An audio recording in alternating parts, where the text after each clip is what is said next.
Hello again, this is Mark, of course, and in this segment I'm going to be reflecting on learning topic 6, which was visual representations of thinking. We talked a lot and researched and used mind mapping tools as well as timelining tools, and so with that, these were two little subtopics that I had some deal of comfort with and was happy to jump in and see some different tools and different options that we could bring to bear in the classroom. So with mind mapping, and again, I feel like a lot of these tools give students students who have different learning styles, kind of easier access to information and better ways to organize information in ways that kind of suit them. And so mind mapping is certainly one of those things that's very personal as far as taste and what works for you. Some may be, more linear and more structured, while others may be a little bit more free form. And so pretty cool, I think, that that students can kind of put their own little stamp on how they like to visualize what they have going on in their brains. So we have some mind mapping software. Inspiration is what it's called on our Mac computers there at the school that I teach at, and I've used it before, and it's an okay program, I suppose. It's a good introduction to what mind mapping is all about, but there are certainly many limitations on it. The first is that of course it's only going to be accessible to those on computers that have the software installed, and I never ran into anybody who had the software installed outside of school. Not to mention that even if you did have it on your computer at school, because you're all constantly saving files in this particular format, they weren't really transferable without at least the process of attaching them in an email. And so, the more I try to evaluate some of these digital technology tools, the more kind of importance I find, and the greater benefit that I find with locating tools that allow students access to programs that from home or at school or on a laptop, mobile. Those web-based platforms I feel like are very valuable, and so that was one of the limitations from that perspective as well. Sharing it, just like sharing it with yourself, sharing it with others was something that the program lacked, and even more importantly, I think it's not the kind of program where multiple users can collaborate on a mind map at the same time, which naturally, the tools that we're trying to select for our students are those tools where they can be creative and where they can communicate and collaborate with other students. Hopefully, while of course they're thinking critically about some more content specific or some kind of greater issue. And so those are the shortcomings that I had with the programs that we have at school. Of course, there are many alternatives. The one that I kind of experimented with, I believe, in the learning activity that had to do with mind mapping was called the Brain software, and a free download from the internet, of course, the kind of program that's perfectly functional unless you get really into it and are using it a bunch, and then you're probably going to need to pay for some upgrades. But there are many things about it that I did like, kind of the way that it would kind of automatically scale and expand and shrink different parts of a mind map, so that as it got bigger and bigger, it wasn't just necessarily getting smaller and smaller. It was kind of like hiding certain things until you'd clicked on a region, and then would expand them. So that was pretty cool, as well as the fact that how easy it was whenever you wanted to add a new idea or a new thought to your map. Just the interface and the way it would automatically come up with some fields that you could add links to, or link to other parts of your mind map, and really kind of build it into the best kind of tool to not just only get your thoughts down, but also organize research and organize information that would be coming from other sources. So it was a very cool tool. Again, one of the things I would have liked to have seen is that while it was a free download, having those other tools like bubble.us, where the product actually does exist out there in cyberspace and is just accessible with a simple login, would have been a nice feature. But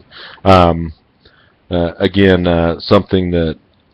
was certainly interesting and was certainly had been an upgrade from Inspiration software, but still left a few things to be desired. Now, timelines were something, of course, like I've said before, I have a great interest in history, and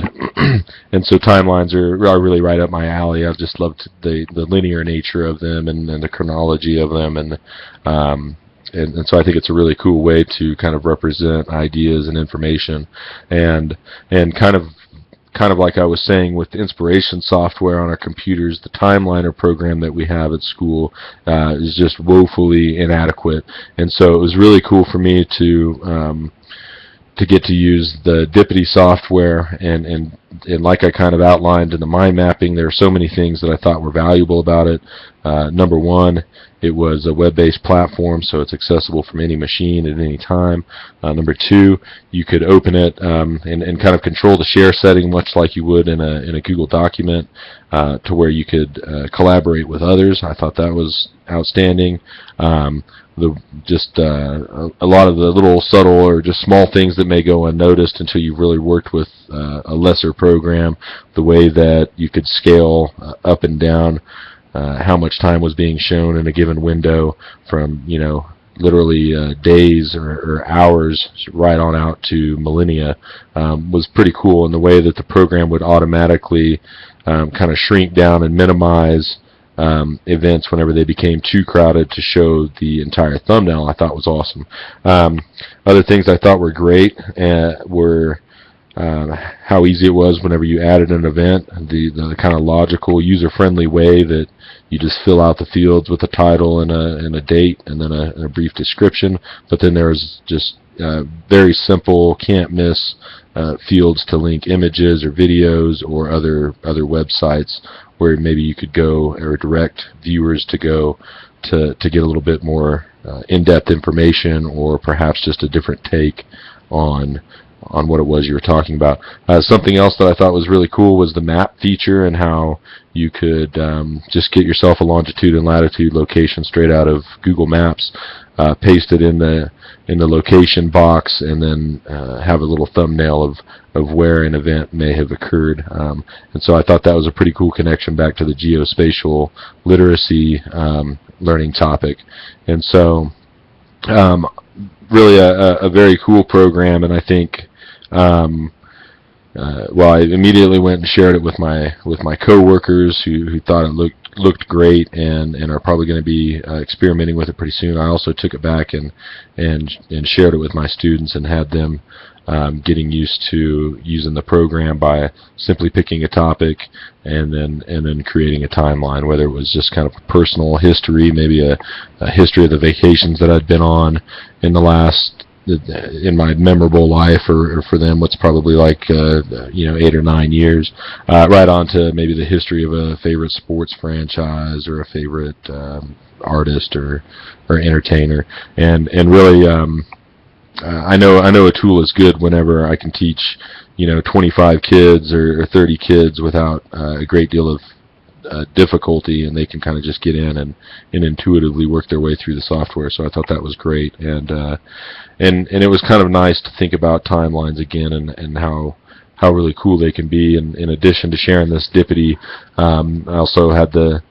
idea of building a grade level timeline for an upcoming project in the hallway, and I've always kind of loved to see timelines in a hallway or in a museum, and you kind of physically are moving